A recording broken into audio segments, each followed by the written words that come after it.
People of the realm, it is known to all the gods, the others, the giants, the children of the forest, and even Lolly Bloody Stokeworth, that the Freys are complete and utter bastards.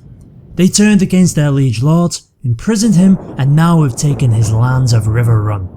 Now let's not forget the little nugget, tis along with the Boltons and the Lannisters, they've also killed the King in the North.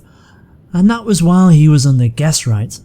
So this video is all about the good Freys, and actually are there any of them?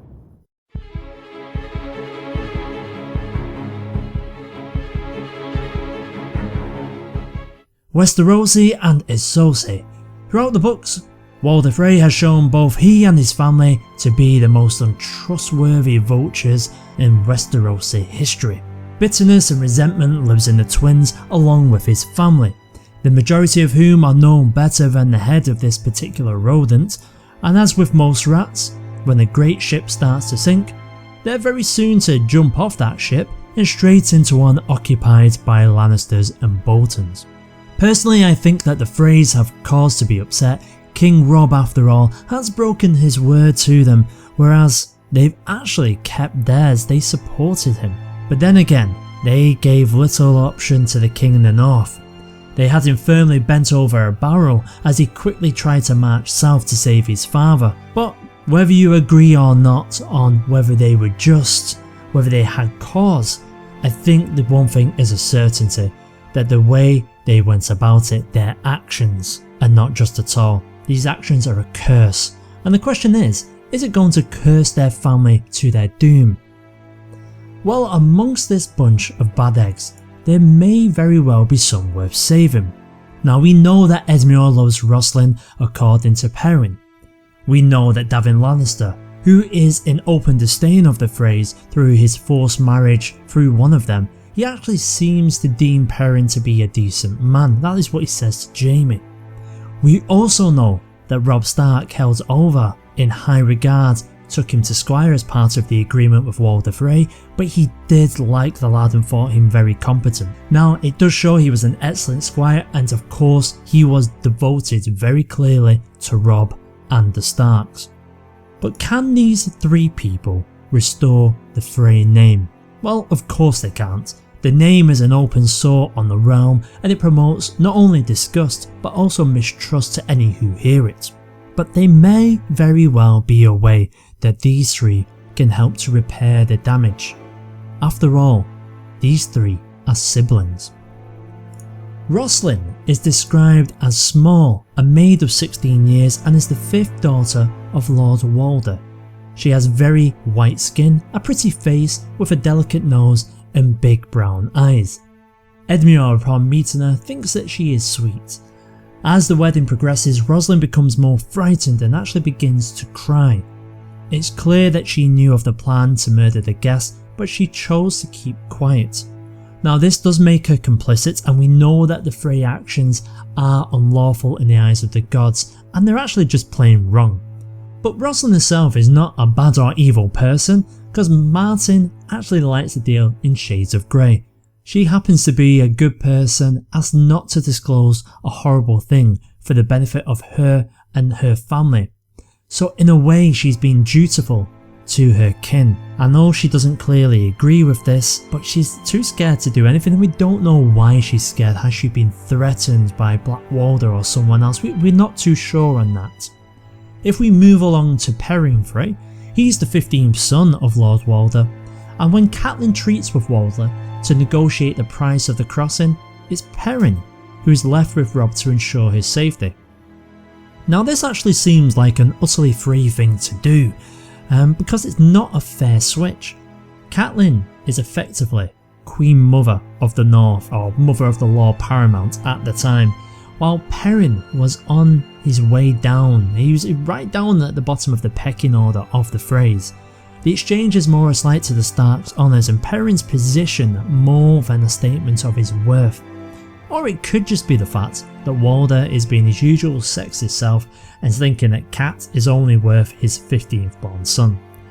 Now Perwyn has obviously gained Rob's trust. He's one of his chosen protectors, and he's also been given the task of guarding Catelyn when she travels to treat with Renly Baratheon, and he is actually known to have fought in the Battle of the Fords under Edmure. That one, if you can recall, is the one that prevents Tywin from falling into Rob's trap and actually shows Edmure up as being a bit of a fool. And finally, we have loyal Olyvar. He's Lord Walder's 18th son and he's a committed squire to Rob. There's little doubt that Olyvar would have attempted to warn the Starks about the Red Wedding had he been there, but as the quote suggests, any Frey with questionable loyalties was absent due to duty.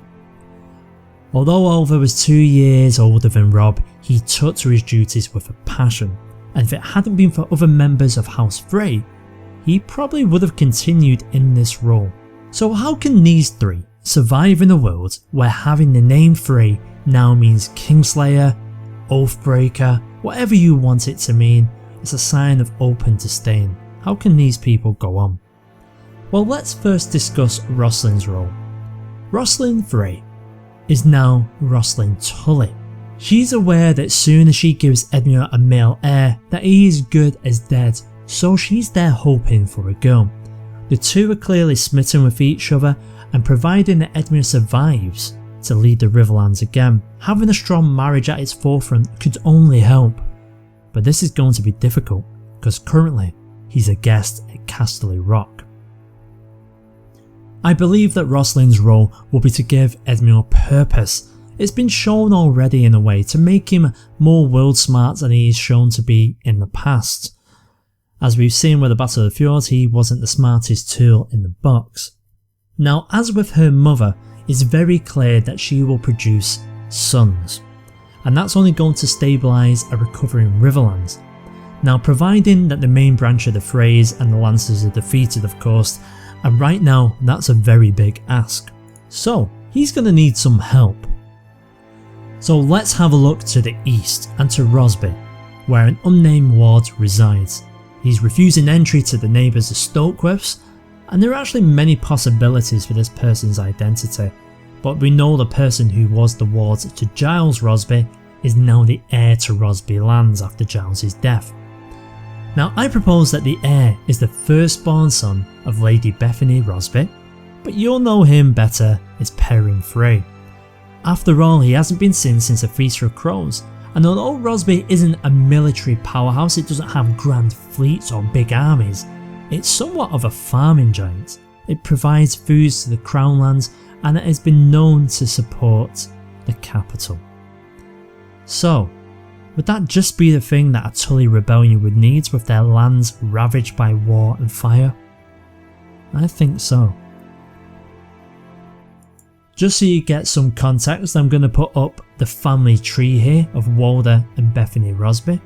As you can see here, Perrin is the eldest child of the Union.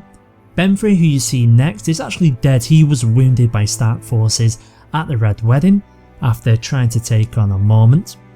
Williman, he's an interesting figure. He's actually a maester to House Hunter, which is a house of the Vale, so he's actually given up his name in order of service to the Citadel.